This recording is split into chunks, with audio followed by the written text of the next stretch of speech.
Saya tantang siapa ekonom yang bisa menghitung dan bisa sama semua ekonom menghitung kerugian perekonomian negara yang sama secara aktual. Nggak ada. Kenapa? Karena elemen daripada penghitungannya itu nggak sama. Dan itu pun juga harus dilihat lagi, apakah benar perusahaan ini benar-benar mendapatkan keuntungan secara melawan hukum. Karena berdasarkan audit yang dilakukan di perusahaan malah mengalami kerugian yang sedemikian besar. Ini menarik, ternyata di tingkat pertama majelis hakim justru menolak perhitungan dari BPKP, Prof. Kenapa? Karena alasannya bahwa sifatnya ini seharusnya seperti tadi kata Prof, bahwa sebenarnya ini sudah didipa, sudah dianggarkan. Tentang BLT ini, Pak. Jadi ini bukan kontingensi.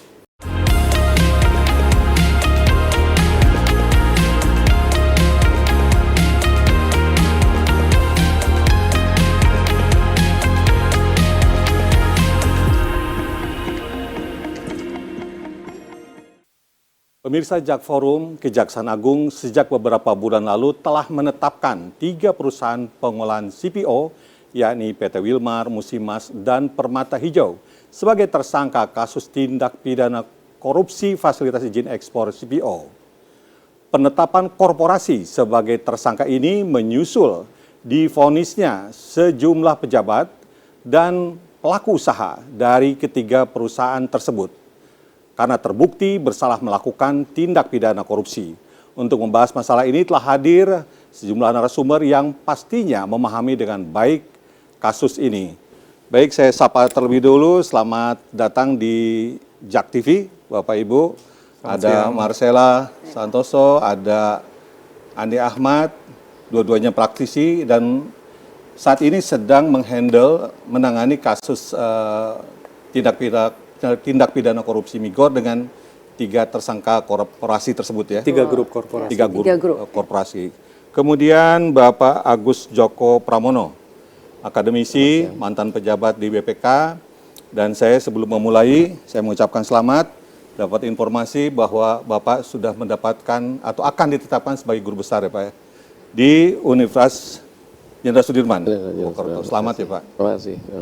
Dan tersambung juga ada rekan kami Junaidi Saibi yang tidak bisa hadir namun ingin turut dalam diskusi ini.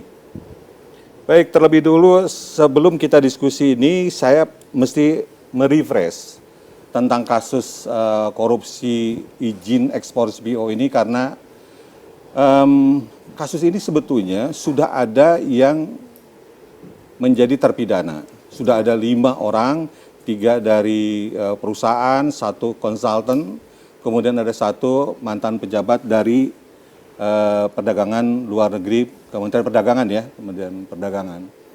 Nah, di mata kami sebagai jurnalis bahwa kasus ini kan sebetulnya terkait dengan kasus yang lama di mana ada keyakinan dari jaksa penuntut umum bahwa orang-orang yang sudah menjadi terpidana tersebut tidak bekerja sendirian, tapi mestinya ada kebijakan korporasi yang membuat mereka melakukan tindak pidana tersebut. Mungkin itu yang kami pahami dalam kasus ini. Nah, satu hal yang ingin kami konfirmasi ke Anda bertiga di sini adalah unsur kerugian negara. Ya. Unsur kerugian negara ini kan menjadi satu kunci untuk bisa melanjutkan atau tidak dan bahkan untuk menentukan berat ringannya hukuman. Mungkin dari siapa dulu? Dari Marcella mungkin mau menyampaikan terkait dengan tuduhan bahwa ada korporasi yang memang secara sengaja menimbulkan 3 dampak. Yang pertama kerugian negara 6,4 triliun lalu mengakibatkan terjadinya kelangkaan minyak goreng dan lonjakan harga yang mengakibatkan sejumlah orang tidak mampu membeli minyak goreng. Ya. Silakan Marcella. Iya Pak, jadi kalau dalam kasus perkara korporasi minyak goreng ini yang saya garis bawahi ada 2 tuduhan utama. Yang pertama di dalam dakwaan ya, berdasarkan dakwaan. Yang pertama adalah illegal gain atau pendapatan yang dinikmati oleh korporasi secara melawan hukum, illegal gain. Dan yang kedua itu adalah kerugian keuangan negara ya, perekonomian negara, keuangan negara. Nah, kemudian yang harus dipahami bahwa harus ada hubungan kausalitas tadi antara tadi kan Bapak sampaikan karena tindakan mereka ini jadi ada kelangkaan minyak goreng, ada lonjakan harga. Ada lonjakan harga. Kemudian ada sejumlah masyarakat yang jadi tidak memiliki kemampuan atau mempengaruhi daya beli sehingga harus diturunkan BLT. Nah, yang harus dibuktikan pertama adalah apakah perbuatan itu apa? Perbuatan apa yang disangkakan kepada korporasi ini, kemudian apa hubungannya, kausalitasnya dengan akibat, dan selanjutnya apakah korporasi ini menerima keuntungan dan akibat dari perbuatan korporasi ini ada daya beli masyarakat yang terganggu. Dan ya sebagai kuasa hukum dalam hal ini saya sudah membaca ya mungkin terkait pembelaan, saya dalam hal ini mengatakan tidak ada hubungan kausalitas antara perbuatan yang disangkakan kepada korporasi dan akibat. Akibatnya kan tadi ada kelangkaan. Iya, kelangkaan. Keuangan negara itu kan sebenarnya di undang-undang sudah diatur. Ada kekurangan uang negara, kas negara, mungkin nanti Prof bisa tambahkan ya atau bisa menceritakan dari sisi aturan. Tapi sepengetahuan saya di dalam undang-undang, baik itu undang-undang perbendaharaan negara, kemudian undang-undang BPK, sudah diatur apa sih yang dimaksud dengan kerugian negara. Ada kekurangan keuangan kas negara. Dan itu tidak termasuk illegal gain sebenarnya. Dan itu pun juga harus dilihat lagi, apakah benar perusahaan ini benar-benar mendapatkan keuntungan secara melawan hukum.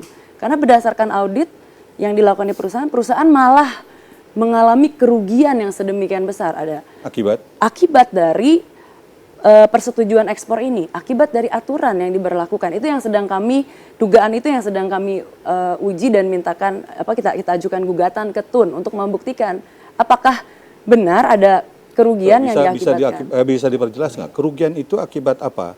Misalkan apakah subsidinya tidak dibayar atau apa? Kerugian yang kita ajukan ke Petun itu, jadi ada dua nih Pak. Yang pertama tadi subsidi tidak dibayar itu terkait dengan rafaksi. Itu bukan itu yang kami ajukan ke TUN. Yang kami ajukan ke TUN itu adalah kerugian, jadi ada pemberlakuan sekian banyak peraturan yang pada saat itu mungkin setiap 2 minggu sekali ya. 2 minggu sekali itu berubah gitu. Nah, pemberlakuan peraturan ini itu yang menyebabkan perusahaan ini menjadi rugi gitu ya, tidak menentu. Secara mudah bisa saya jelaskan, ada persetujuan ekspor yang dikeluarkan, lalu ada kewajiban DMO. Nah, kewajiban DMO ini dulu tidak pernah nih ada berlaku di masalah minyak goreng dan CPO. Semua perusahaan yang memiliki atau mau ekspor CPO dan turunannya, istilahnya CPO dan turunannya itu luas Pak. Sabun mandi, sabun bayi pun juga turunan CPO. Dia harus DMO minyak goreng. Padahal belum tentu mereka ini punya refinery, belum tentu punya kebun, belum tentu punya pabrik. Dia harus DMO, harus jual minyak goreng dalam negeri. Apa yang dia haruskan dalam kasus dia tidak punya DMO luar negeri? Pertama dia akan cari afiliasinya di grup. Yang ada afiliasi di grup, mereka harus beli minyak goreng ini. Tapi kalau mereka tidak punya afiliasi, dia harus cari pihak lain di luar afiliasi. Dia beli, dia keluarkan dulu sejumlah uang untuk membeli DMO ini. Setelah dia beli, yang di aturan Permendak itu dapat dibuktikan dengan kontrak pajak. Setelah dia beli, dia udah keluarkan Pak uangnya, pajak sudah dibayar. Lalu ekspor terbit, dia terbitkan ekspor, harapannya dari ekspor ini keuntungan bisa menutupi nih kerugian DMO, karena saat itu harga eceran tetap itu lebih rendah daripada harga modalnya. Jadi kan mereka rugi dulu nih. Ketika mereka sudah jalankan DMO itu, persetujuan ekspornya dikabulkan, lalu beberapa saat kemudian dibatalkan. Akibatnya uang yang sudah mereka keluarkan untuk merugi di depan ini itu menjadi tidak tertutup gitu dari ekspor. Ini yang akhirnya mereka mengalami kerugian. Jadi kalau imajinasinya karena negara lagi langka nih minyak goreng, terus mereka diizinkan ekspor sehingga mereka dapat keuntungan, itu asumtif. Oke. Intinya Marcella ingin mengatakan bahwa tidak ada hubungan sebab akibat ya. Iya. Oke. Dan tidak ada juga kerugian negaranya. Nah ini soal tidak ada kerugian negara.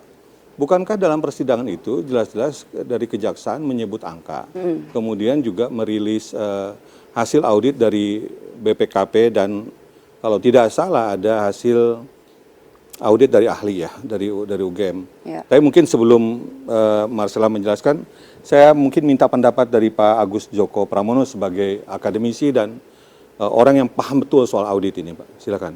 Baik. Ya. Saya akan menjawab dalam kacamata pemeriksaan, dalam kacamata audit. Jadi pertama-tama saya mendasarkan diri pada Undang-Undang Perbendaharaan Negara terkait dengan pendefinisian daripada kerugian negaranya dulu. Baru kemudian nanti kita masuk kepada keuangan negaranya. Ya.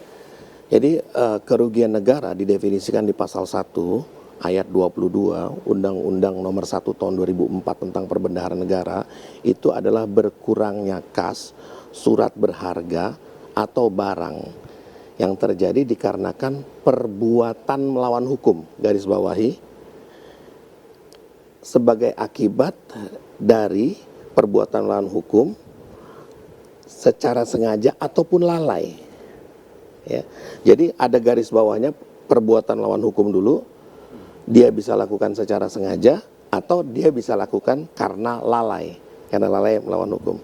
Nah, Terpenuhi, Pak. Unsur Ya. itu terpenuhi tidak?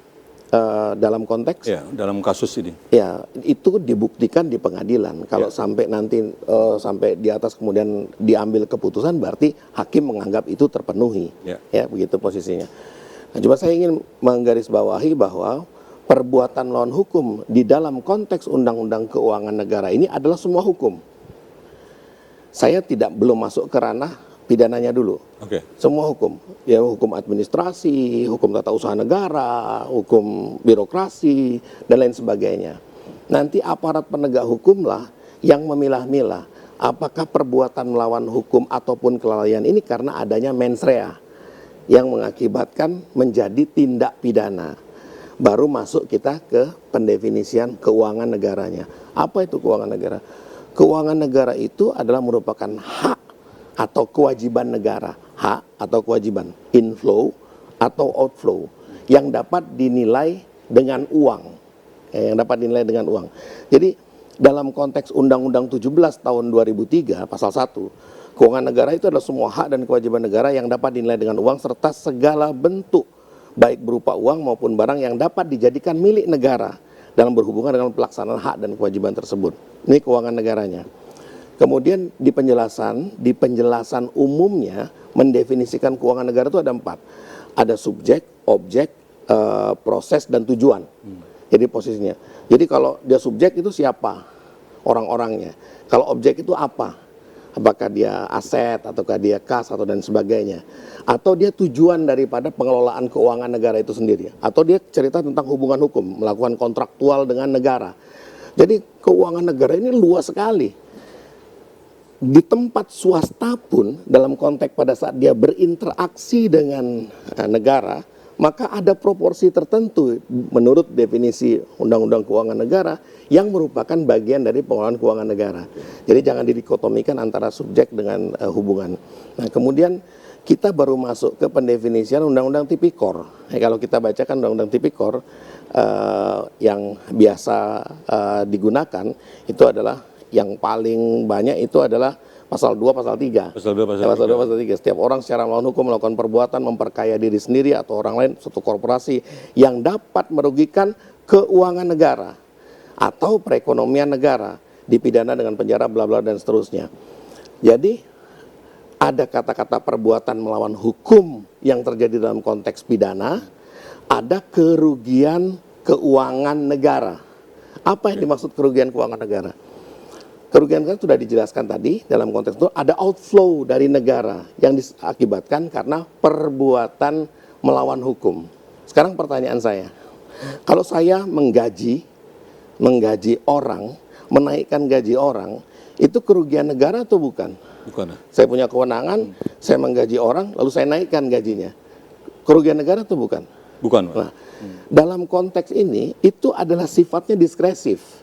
Dalam hal saya memang berwenang untuk menggaji orang, maka itu bukan kerugian negara. Tapi dalam hal saya tidak berwenang untuk menggaji orang, lalu uang itu saya keluarkan, saya gaji, itu akan menjadi kerugian negara. Ini yang sifatnya diskresif. Jadi kaitannya itu, apakah Anda berwenang atau tidak berwenang dalam mengeluarkan Secara yuridis siapa, Pak, yang punya kewenangan untuk menentukan terjadi kerugian negara itu? Di dalam pasal 10 Undang-Undang Badan Pemeriksa Keuangan dijelaskan bahwa Badan Pemeriksa Keuangan menilai dan menetapkan kerugian keuangan negara. Jadi undang-undang hanya BPK? Ya, dalam di undang-undang di BPK. undang-undang. Nah, bagaimana kalau prakteknya menggunakan hasil audit dari BPKP, Pak? Ya. Menurut Bapak bisa diterima tidak? Atau misalnya hasil audit dari ahli? Begini, kewenangan dan kompetensi itu ada sesuatu hal yang berbeda. Kita berbicara hal yang sama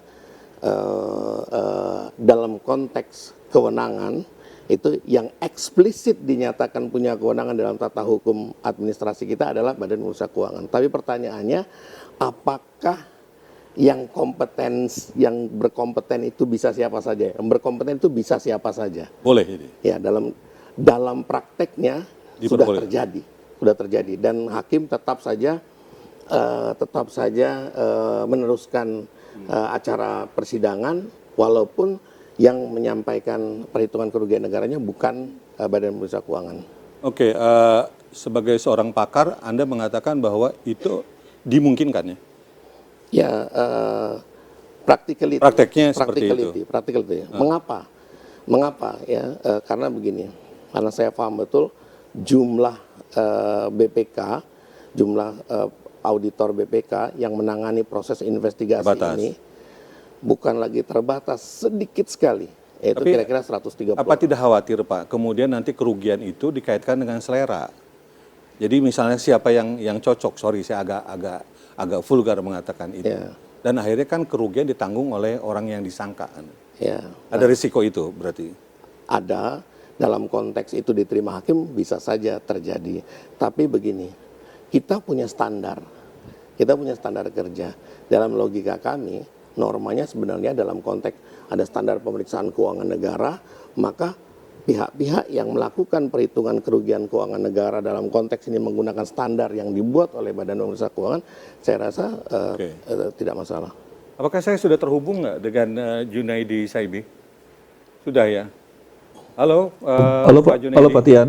Halo, Anda ingin menanggapi tidak terkait pernyataan atau keterangan dari Pak Agus Joko Pramono tentang soal satu hal. Yang pertama soal kewenangan mengaudit, menentukan kerugian itu bisa bukan hanya BPK. Kemudian yang kedua, dalam kasus ini Anda sebagai kuasa hukumnya, apakah memang bisa dibuktikan adanya kerugian yang diakibatkan oleh korporasi yang saat ini Anda bela?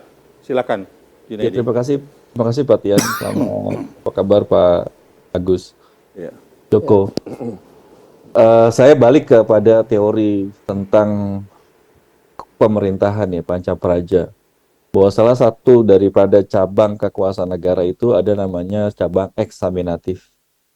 Dan cabang eksaminatif itu adalah cabang yang melakukan pengawasan dalam konteks juga melakukan pemeriksaan terhadap keuangan negara. Yang dalam Undang-Undang Dasar, fungsi eksaminatif itu dipegang oleh BPK. Nah, jadi kalau kita balik pada konstitusi, ini sekarang lagi banyak bahasan tentang konstitusi ya. Dan kita balik konstitusi ya, eksaminatif itulah BPK. Nah, kalaupun ada badan atau lembaga lain yang itu di luar daripada lembaga negara yang ditunjuk dalam menjalankan wewenang eksaminatif, maka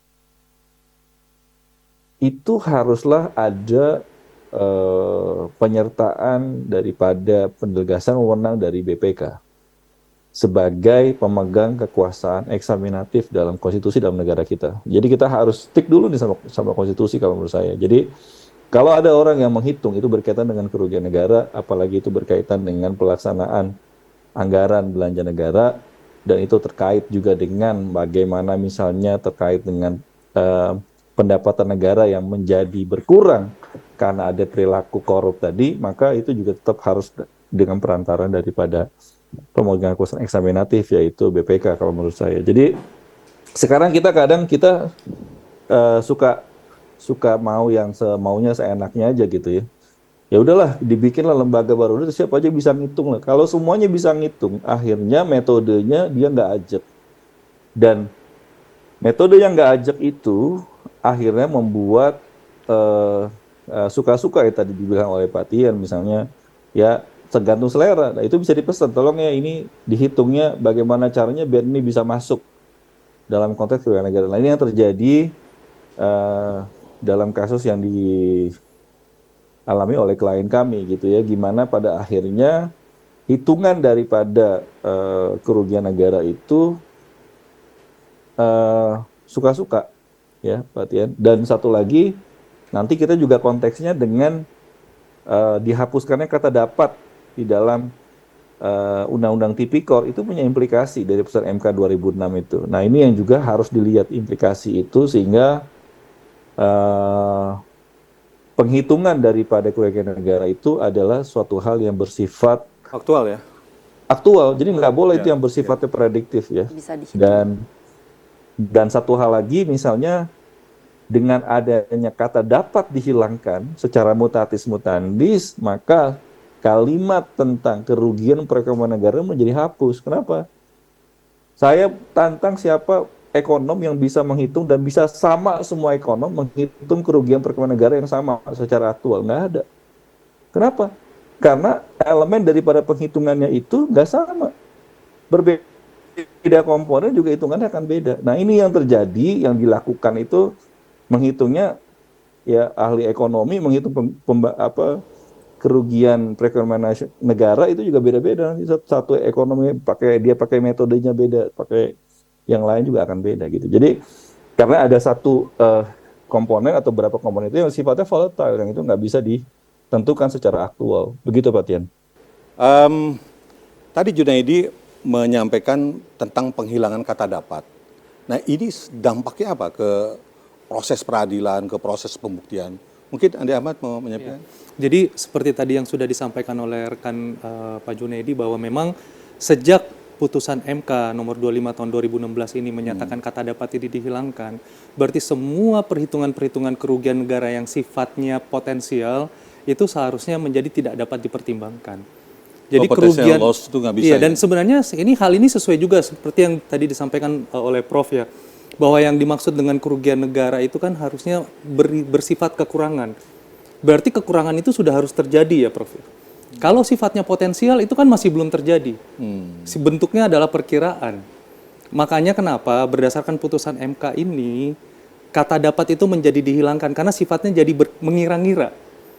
Nah, kalau kita berkaca dengan kata dapat, terus kemudian disandingkan dengan kata mengira-ngira, semua orang bisa dianggap melakukan kerugian negara, walaupun belum terjadi dan walaupun belum ada kerugian negara yang real. Itulah yang membuat orang menjadi takut dikriminalisasi kebijakannya ya. Betul, ya. betul. Makanya kenapa putusan MK ini kan juga merupakan pembaharuan dari putusan MK yang sebelumnya. Kenapa kemudian ada pembaharuan? Karena memang sejak Undang-Undang 30 2014 ini diundangkan, ada suatu paradigma baru dalam tataran administrasi pemerintahan. Yang namanya misalnya, kalaupun sudah terjadi kerugian negara karena penyalahgunaan wewenang ya Prof ya, kerugian negara itu bisa dikembalikan.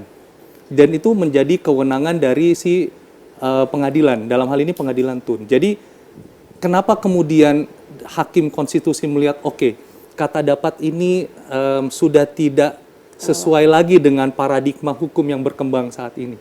Makanya kenapa putusan itu menghilangkan kata dapat. Begitu. Baik, terkait dengan pengembalian kerugian negara, saya dapat informasi bahwa sebetulnya atau sejatinya pengusutan kasus dengan tersangka korporasi ini konteksnya adalah pengembalian kerugian negara. Marcella mungkin ada komentar? Iya, maksudnya konteksnya minta dikembalikan gitu Pak, kerugian Ya, negara. karena yang pertama kan pemidanaan terhadap pelaku-pelaku Ya. dan nilai uang yang kemudian diwajibkan untuk dikembalikan pun banyak yang tidak terlalu puas karena angkanya dianggap masih kecil. Menurut Anda, tepatkah jalur pidana digunakan untuk mengembalikan kerugian negara? Itu pertanyaan yang pertama. Yang kedua, saya juga masih penasaran apa komentar Anda terkait dengan potensial loss yang kemudian menjadi jiwa dari penuntutan yang dilakukan oleh JPU saat ini. Iya. Jadi Pak, kalau kita flashback ke belakang, pertama kali ada pengumuman di media itu mungkin kalau tidak salah 15 Juni, itu ada pengumuman dari 2023. 2023, ada pengumuman dari Kapus Penkum yang mengatakan bahwa dalam putusan pengadilan sudah ada ditentukan. Ini ada korporasi yang menerima keuntungan. Gitu ya, menerima keuntungan dan merugikan. Tapi sebenarnya kalau kita lihat kata-kata itu ada di dalam pertimbangan hakim.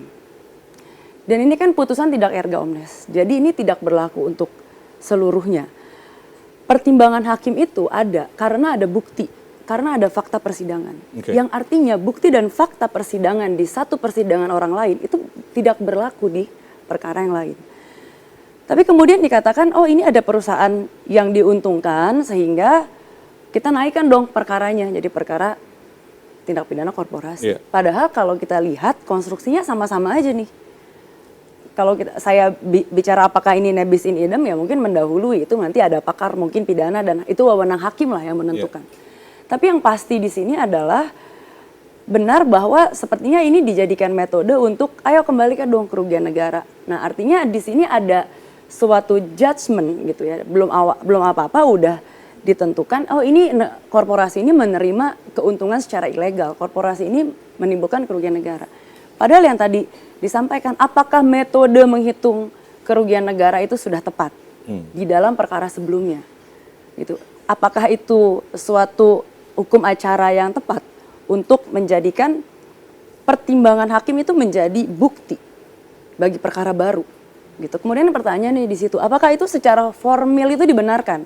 Karena sebelum kita berbicara material, kita bicara formil. Apakah formilnya itu dibenarkan di Indonesia? Hukum formil itu seperti itu. Pertimbangan di dalam putusan perkara orang lain menjadi bukti bagi perkara.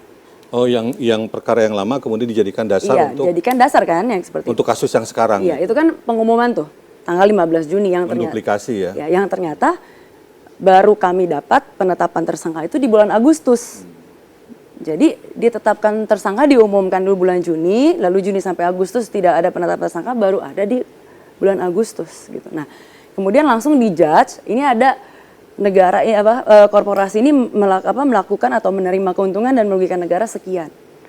Padahal kan itu harusnya dibuktikan dulu Pak, gitu kan harusnya dihitung ulang atau dicek apakah benar dan harus dipertimbangkan dong perhitungan di perusahaan. Apa benar ada terkait dengan potensial loss? Apakah benar ada kerugian yang sudah bisa dihitung? Nyata kan berarti sudah bisa dihitung, gitu. Apakah benar ada itu? Itu yang harus dibuktikan. Anda ingin mengatakan bahwa secara metodologi juga cacat gitu ya? Secara metodologi tidak dibenarkan, Tidak dibenarkan. Secara formil juga tidak dibenarkan.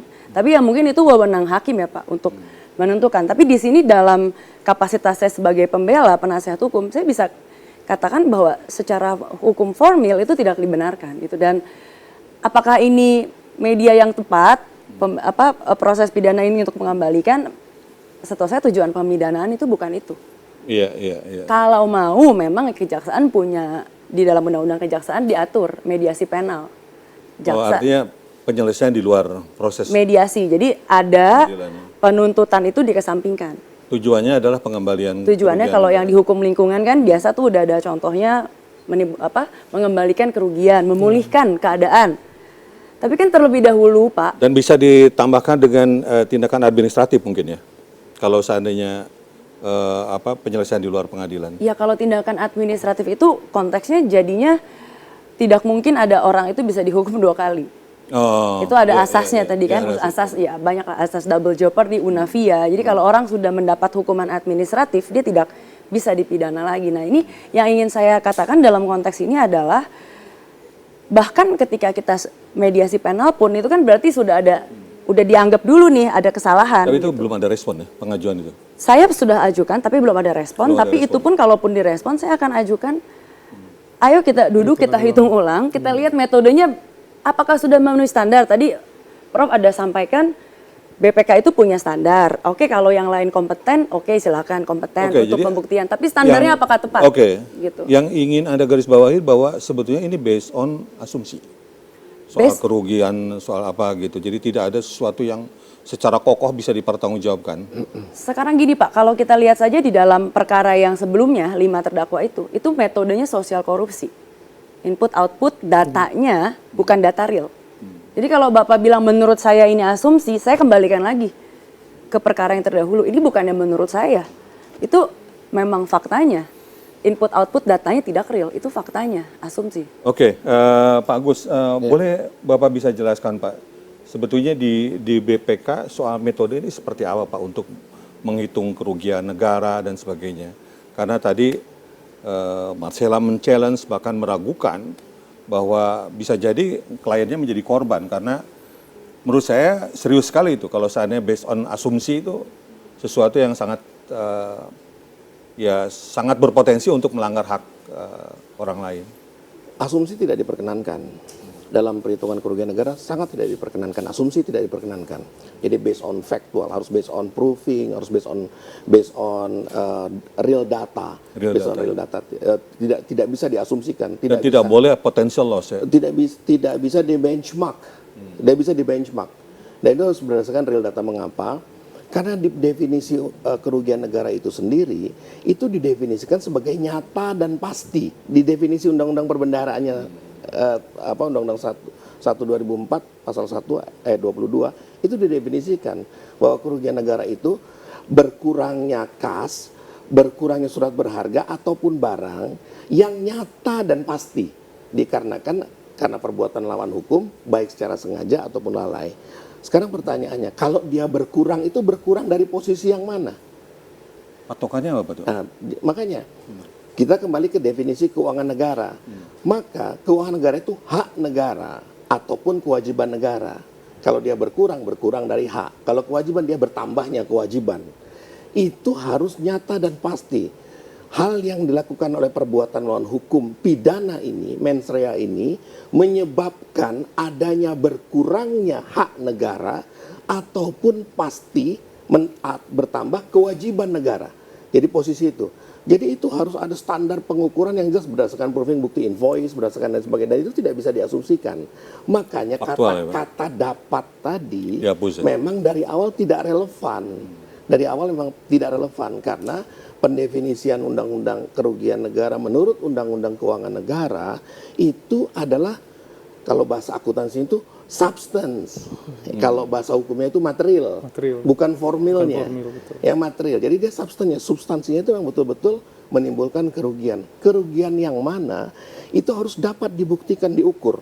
Ini harta negara jadi turun berapa? Ini harusnya diterima negara jadi turun berapa? Yang diakibatkan oleh perbuatan melawan hukum.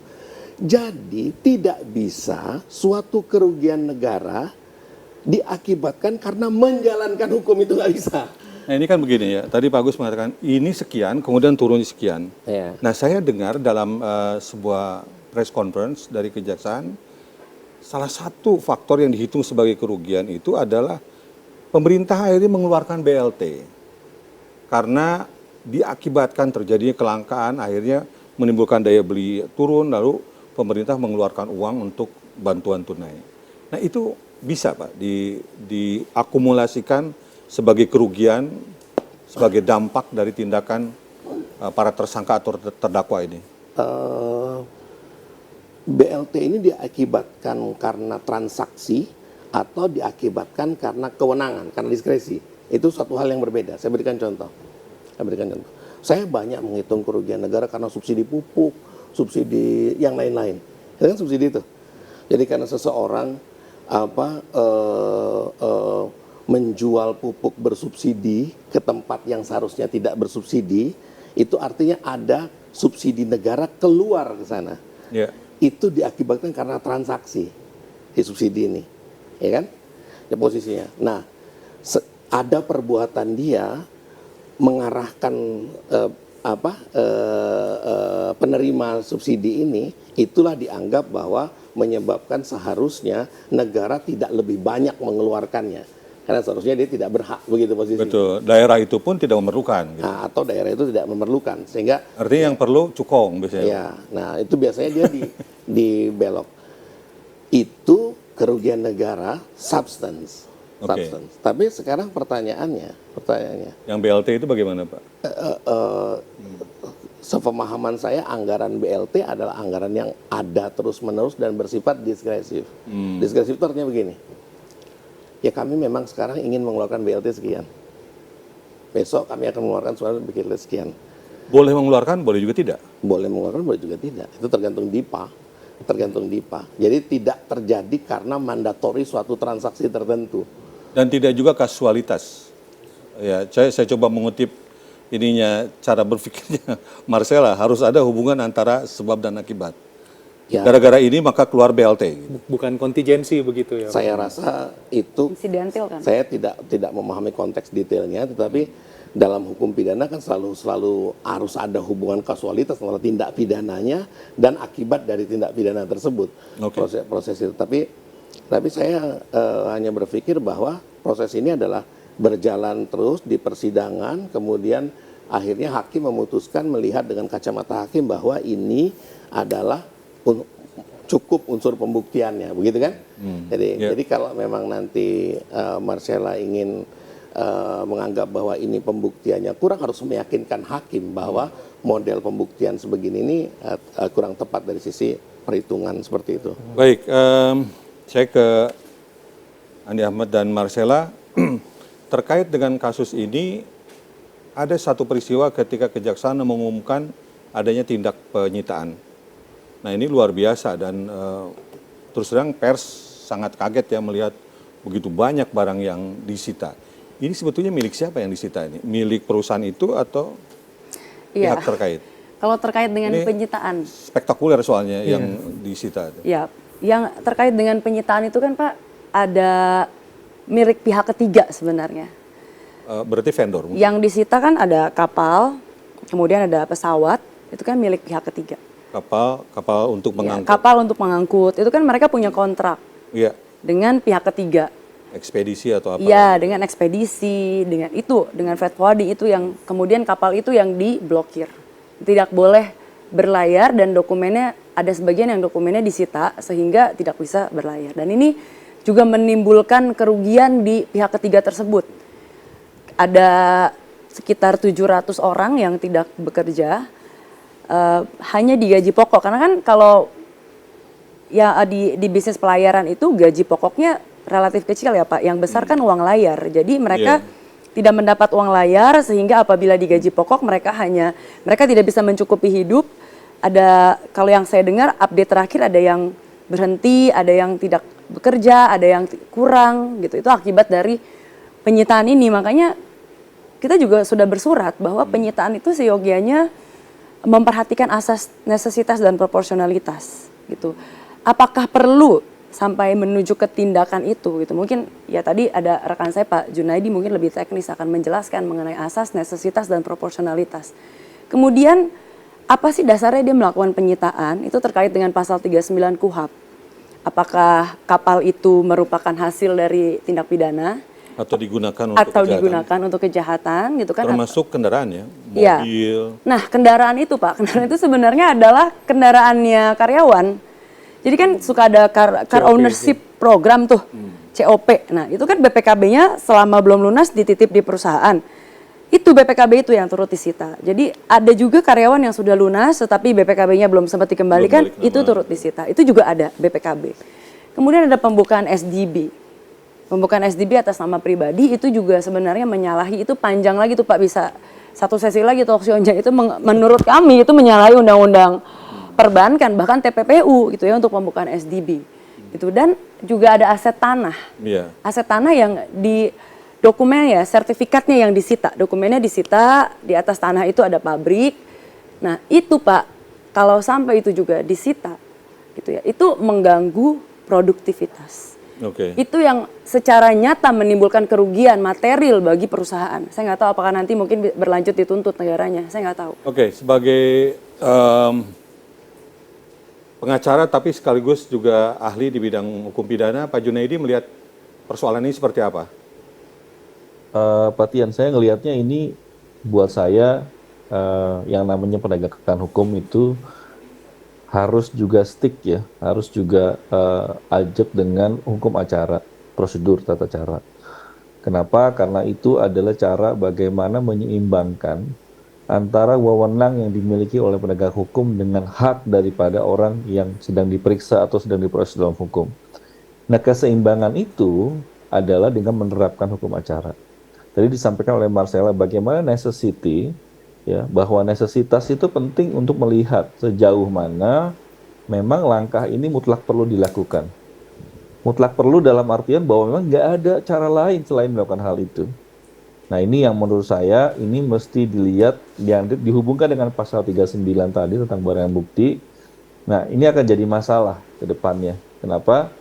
Karena damage yang dia ciptakan dari penegak hukum yang brutal seperti ini menurut saya, karena nggak melihat hukum acara, sehingga ini yang akhirnya mengakibatkan kayak tadi kerugian pada berapa ratus orang tadi yang kehilangan pendapatannya, itu akan berdampak terhadap apa keluarganya.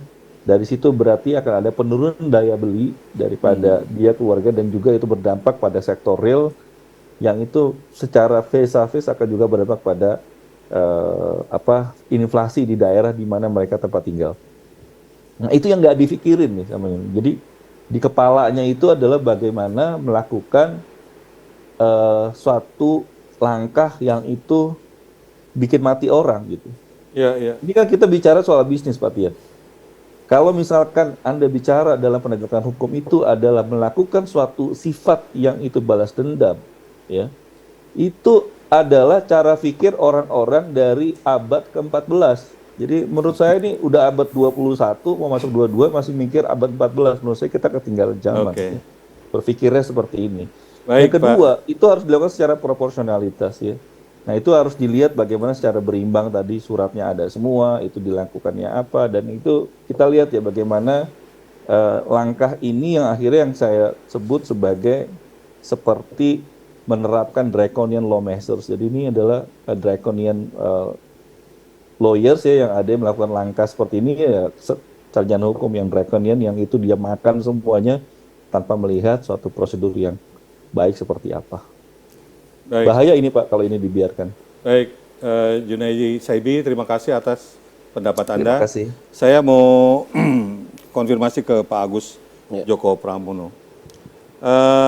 Tadi Junaidi menggunakan frase brutal ya untuk Draconian. menggambarkan bagaimana Draconian law. draconian law, bahwa ternyata dampaknya kemana-mana, kemudian ada pembuktian yang menurut beliau itu terkesan suka-suka dan sebagainya gitu. Komentar Pak Agus seperti apa Pak terkait proses penegakan hukum, soal penghitungan, dampak ke pihak ketiga. Apakah tidak mungkin ada satu cara yang kemudian secara bisnis juga tetap jalan, tetapi secara legal tetap bisa bergulir di pengadilan, Pak?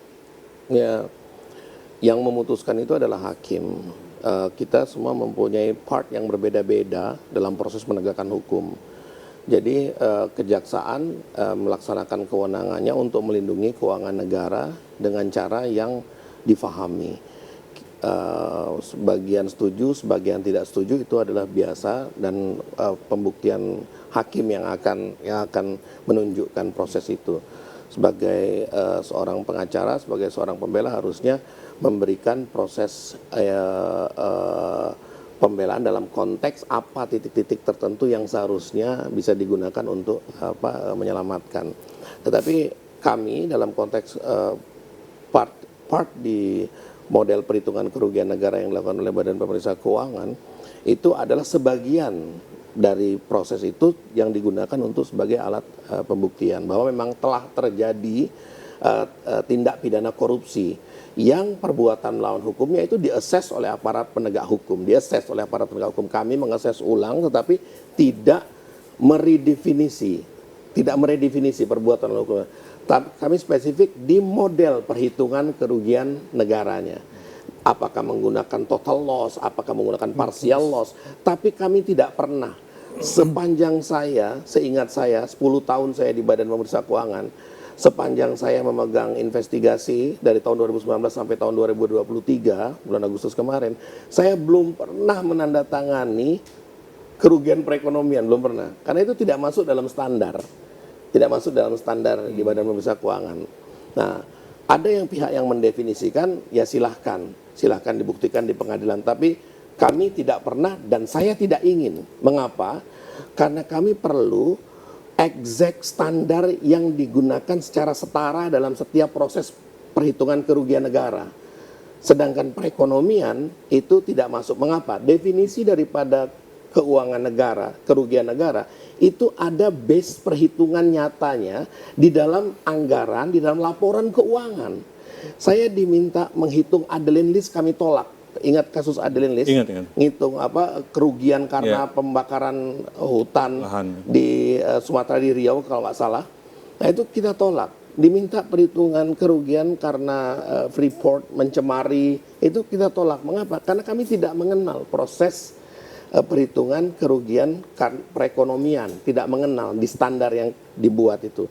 Ya silahkan pihak-pihak lain, dan kami tidak pernah mencantumkan adanya kerugian perekonomian di dalam kerugian negara yang kami buat. Karena itu Jadi pisau analisisnya jelas, Pak ya. karena pisau analisisnya jelas dan harus setara dalam setiap proses penegakan hukum.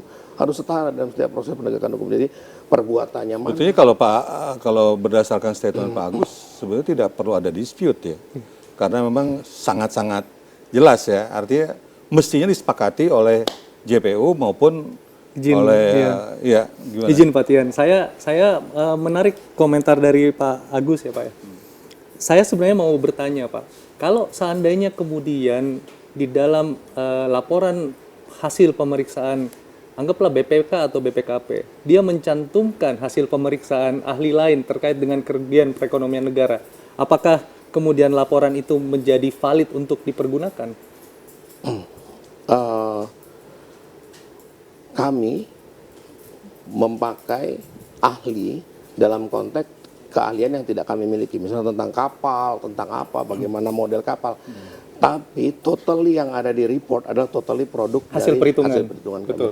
Jadi itu. Kalau kemudian hasil perhitungannya itu mengutip dari ahli lain terus kemudian dimasukkan ke dalam laporan, apakah itu menjadi Ini valid? terjadi atau loh tidak? Pak Karna. Ini Dan menarik ini- karena ini terjadi Pak. Saya tidak bisa berpendapat ya, karena itu bukan bagian dari ini. Cuma yang jelas begini, undang-undang secara eksplisit kan menyebut kerugian perekonomian. Undang-undang menyebut kerugian negara atau perekonomian negara. Betul. Tetapi belum ada yang membuat pendefinisiannya secara standardized. Belum ada standarisasi. Belum ada ya. standarisasinya. Yang sudah ada kerugian negara Yang sudah ada kerugian keuangan Keuangan negara. kerugian negara didefinisikan. akuntabel ya Pak ya itu ya. Karena itu standar. Sekarang Standar, saya ya. tanya begini, apakah pohon beringin yang ditanam dengan tinggi 1 meter, tinggi sama-sama 10 meter, ditanam di tempat yang sama itu mempunyai nilai yang sama? Kalau kami di Badan Pemeriksa Keuangan belum tentu. Kenapa? Kami lihat faktur pada saat pembeliannya. Pohon sama, bunga sama, ini sama, kita lihat nih faktur pada saat pembelian. Kapitalisasinya itu sama atau tidak? Nilai itulah yang kita gunakan untuk sebagai standar perhitungan kerugian. Sama prosesnya, ininya sama. Bisa jadi barang yang sama, tingkat kerugiannya berbeda karena standar perhitungan pada saat dia membukukan Iya. untuk memasukkan nilai. Jadi posisinya begitu. Oke, tadi Marcella mengatakan bahwa ini terjadi loh. Apa yang dia maksud tadi? Iya, karena memang di dalam perkara Yang sedang minyak ditangani. goreng yang ini itu ada ahli yang pendapatnya kemudian dicantumkan, dikutip di dalam laporan hasil pemeriksaan BPKP. Yang mana Tapi kan konteksnya mungkin untuk mendukung. Sebenarnya tidak. Jadi karena kan memang sudah diatur di dalam laporan pemeriksaan itu yang dihitung oleh BPKP adalah kerugian keuangan negara. Di mana tadi yang seperti Pak Tian sudah sampaikan kan BLT, mungkin saya bisa tambahkan juga Prof, bahwa ternyata ini menarik, ternyata di tingkat pertama majelis hakim justru menolak perhitungan dari BPKP Prof. Kenapa? Karena alasannya bahwa sifatnya ini seharusnya seperti tadi kata Prof, bahwa sebenarnya ini sudah didipa, sudah dianggarkan. tentang BLT ini Pak. Jadi ini bukan kontingensi. Balik lagi, kalau secara hukum kan kita berbicara soal kausalitas, sebab akibat. Apakah kemudian gara-gara dalam tanda kutip tindakan yang disangkakan atau didakwakan kepada tersangka-tersangka pribadi ini kemudian menjadi sebab langkanya minyak goreng? Tidak juga ternyata, karena sudah dianggarkan di sebelumnya. Dan ternyata pandangan dari majelis hakim tingkat pertama ini kemudian diaminkan berdasarkan LKPP yang sudah terbit tahun 2023 ini. Bahwa ternyata sudah masuk ke anggaran dan berdasarkan siaran pers yang sudah disampaikan pada bulan April tahun 2022 sebelumnya, sebelum pencairan BLT ini memang sudah disampaikan bahwa ini diambil dari rumpun bansos. Jadi DIPA-nya sebenarnya sudah ada, DIPA anggarannya sudah ada gitu Pak. Makanya kami juga bingung. Pernah ada case, pernah ingat nggak pada waktu itu IPB menghitung kerugian Freeport itu 181 triliun. Oh, Ya kan? Karena kerugian karena mengotori aliran sungai dan lain sebagainya pada waktu dulu. Tapi kami dengan tegas menolak angka itu silahkan IPB mengungkapkan angka itu, tapi kami tidak akan menyebutkan itu dalam perhitungan yang ada di Badan Pemeriksa Keuangan. Ya itu tambahannya tadi Pak Tian, bahwa memang ternyata terjadi Pak, ada di dalam yang dimasukkan ke dalam laporan. Ini sebetulnya topik ini menarik ya, menjadi satu studi kasus bahasan, atau jangan-jangan Prof. Agus akan melakukan riset tersendiri kan, karena bisa jadi apa yang dipelajari dengan yang terjadi di pengadilan bisa jadi menabrak akal sehat ya. Iya. Karena yang dikutip tadi kan ahlinya sama Pak, ahli keuangan juga. Tadi kan Prof mengatakan ada menunjuk ahli, tapi ahli untuk bidang yang tidak dikuasai. Sedangkan kan kalau ini yang dikutip adalah ahli keuangan. Sekarang pertanyaannya, apakah ahli keuangan itu menggunakan metode yang sama dengan yang ditulis di atas laporan? Ini metodenya apa? Batasannya apa? Apakah itu sama? Kalau tidak sama kan kenapa itu bisa dikutip dan kemudian itu dijadikan, dibungkus untuk menjadi suatu daftar barang bukti di dalam persidangan. Ini kan jadinya Dicocok-cocokan gitu ya. iya, jadi kan ini jadinya ya gimana, kusut ya. Dan seperti mungkin tambahan juga Pak Tian ya, seperti tadi yang sudah disampaikan sama rekan saya Marcella, bahwa sebenarnya awal mula dari kasus ini kemudian sampai ke tahap pemidanaan adalah penggunaan kata illegal gain. Nah, kalau kita lihat bagaimana metode penghitungan yang dilakukan oleh ahli ekonomi UGM itu, jadi dia melihat ada selisih DMO.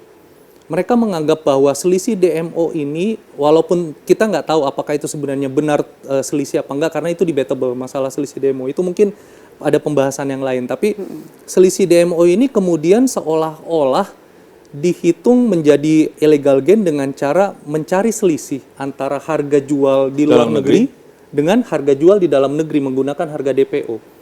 Berarti kan seolah-olah mereka mengasumsikan bahwa yang tidak disalurkan ke dalam ini yang kemudian diekspor. Padahal belum tentu. Itu yang tadi mungkin kami juga sepakat dengan Prof bahwa seharusnya yang namanya kerugian, baik itu kerugian negara ataupun kerugian perekonomian negara yang tadi juga sudah disampaikan oleh rekan kami Pak June ini, bahwa seharusnya harus ada yang berkurang. Apakah memang benar kemudian keuntungan ilegal ini bisa dijadikan sebagai faktor kerugian, unsur memenuhi kerugian negara? Itu kan juga sampai sekarang masih diperdebatkan Pak. Selisih, saya tambahkan sedikit, selisih DMO Pak, ini kan kita bicara kepastian hukum. Dari mana sih kita melihat apakah DMO ini bagaimana? Itu kan dari aturan. Iya. Kalau aturannya dibilang untuk pembuktian DMO ini penyalurannya dibuktikan dengan kontrak, faktur pajak, pembayaran, pembelian. Kalau itu sudah terpenuhi, kenapa bisa ada asumsi lain untuk mengatakan ada harus selisih loh gitu. Penetapan DMO kan kebijakan ya. Kebijakan, betul. Kebijakan. Itu yang Anda tadi sampaikan bahwa di kurun waktu yang tidak terlalu lama terjadi perubahan kebijakan yang bisa jadi mengakibatkan terjadi pelanggaran. Karena ada perubahan-perubahan kebijakan. 2 minggu. 2 minggu. Saya sebetulnya teringat ada 2 riset ya, ada 2 kajian. Satu dari Indef, satu lagi dari Ombudsman kalau nggak salah. Yang sebetulnya kesimpulannya satu aja, bahwa sejak awal kebijakan ini tidak tepat. Sejak awal kebijakan ini tidak tepat. Nah, menurut Pak Agus, apakah bisa Pak kebijakan yang tidak tepat itu kemudian terjadi pelanggaran itu kemudian ditimpakan kepada pelaku usaha? Menurut Bapak gimana? Saya berikan satu contoh ya. Satu contoh. Ada satu terminal mobil. Kemudian dia dibangun di satu daerah di Kalimantan. Dana sekitar beberapa belas miliar. Lalu kemudian pada saat kami periksa, ini terminal umum mobil, tidak ada satu mobil pun yang masuk. Saya tanya kerugian negara atau bukan? Banyak orang awam mengatakan ya rugilah negara bangun-bangun sesuatu. Saya bilang tidak. Kalau secara awam melihatnya itu seolah-olah rugi ya. Ya kan? Ini ada perbedaan konsepsi berpikir dalam konteks menetapkan model kerugian negara. Jadi saya sampaikan seperti itu. Nah, kami sendiri tadi pertanyaannya kebijakan. Kami sendiri itu membagi policy making. Jadi ada kebijakan strategis, high level, ada kebijakan operasional, ada pelaksanaan kebijakan operasional. Ini orangnya level manajemennya berbeda-beda, level pemerintahnya berbeda-beda. Di mana titik perbuatan melawan hukumnya dalam konteks ini? Kalau eselon 1 tidak melaksanakan peraturan Menteri Perdagangan, tidak melaksanakan peraturan Presiden, tidak melaksanakan, ya dia salah. Salah karena dia tidak laksanakan. Sekarang pertanyaan saya, kalau Presiden salah membuat Perpres, dipidana nggak? Ya tidak, orang dia punya kewenangan. Kecuali dapat dibuktikan bahwa pada waktu membuat terjadi konflik of interest, ada mens rea. Ada mens rea, ya. Ya. Jadi seandainya pembuatan kebijakan itu tidak dapat dibuktikan adanya konflik of interest, tidak ada dengan ada mens rea, dia salah sendiri kenapa memilih orang yang tidak mempunyai kompetensi dalam membuat kebijakan. Jadi ini berbeda model pembuktian dalam proses perhitungan kerugian negaranya. Jadi kalau kita di ujung report itu kerugian negara itu biasanya ada pihak yang terlibat. Itu siapa? Itu kita jarang sekali sampai ke level menteri. Jarang, kenapa? Sangat sulit sekali dalam sekali ini. Iya, benar. Sangat sulit sekali membuktikan dalam praktek ya. Terjadi konflik of interest itu harus dalam proses penyidikan yang panjang. Nah, kalau OTT, kalau penyidikan lain cerita, Pak, ini kita dikasih tahu, oh ini ada SMS-nya nih, dia minta uang. Ini ada aliran uangnya. Ini ada dibuktikan tuh oleh APH tuh.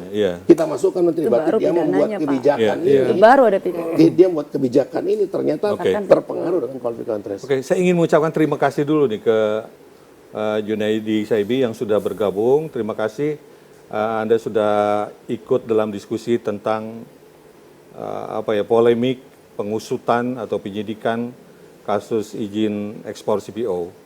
Baik, silakan mungkin Marcella ada yang mau disampaikan terkait dengan apa yang disampaikan Pak Agus. Penjelasannya Prof tadi itu menjelaskan kenapa kemudian Ombudsman bilang obatnya itu bukannya pidana Pak, reformulasi kebijakan. Tadi Bapak pertanyaannya apakah Presiden kalau salah menetapkan perpres bisa dipidana? Jawabannya ya enggak. Apa? Reformulasi. Tapi ya dalam kasus ini ada yang dipidana tuh, Dirjen Daklu. Makanya itu yang sekarang kami uji Pak, di Petun. Apakah memang benar bahwa pembentukan peraturan-peraturan Menteri Perdagangan dalam kurun periode Februari sampai Maret 2022 ini sudah sesuai dan tepat dengan yang direkomendasikan oleh Ombudsman bahwa ada maladministrasi. Maladministrasi Pak namanya, bukannya pidana. Kalaupun melawan hukum, belum tentu melawan hukum itu semuanya pidana Pak.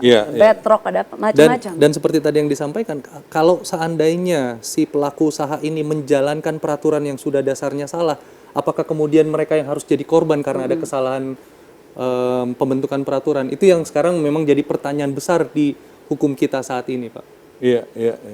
Ya, sebetulnya kalau baca kajian dari dua lembaga tersebut cukup terang benderang ya. Iya, betul. Dan saya juga ada satu keprihatinan yang disampaikan oleh Ketua GAPKI ya, Asosiasi Sawit, bahwa lain kali kami akan jauh lebih hati-hati lah.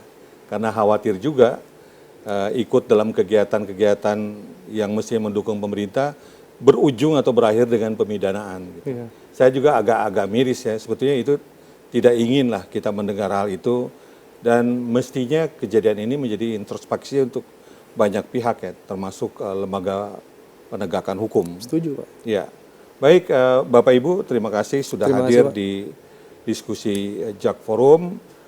Tentunya kita berharap bahwa proses penegakan hukum melahirkan kepastian hukum dan keadilan, bukan sebaliknya. Terima kasih telah hadir dalam perbincangan JAK Forum. Sampai jumpa dalam perbincangan selanjutnya.